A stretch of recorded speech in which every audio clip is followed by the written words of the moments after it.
Hyvää päivää, rakkaat kuulijat. Luen teille runon. Yksikään ihminen ei ole saari, täydellinen itsestään. Jokainen on palanen mannermaata, kokonaisuuden osa. Jos meri huuhtaisee mukaansa maakimpaleen, niin Eurooppa pienenee vastaavasti. Samoin kuin pienenee niemimaa ja myös maatila, joka kuuluu sinun ystävillesi tai sinulle itsellesi.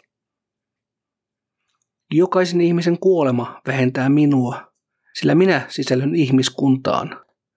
Äläkä sen vuoksi koskaan lähetä kysymään, kenelle kellot soivat. Ne soivat sinulle.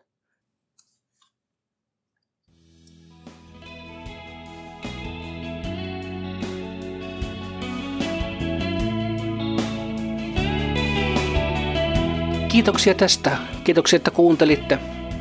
Seuraavaksi jotain muuta.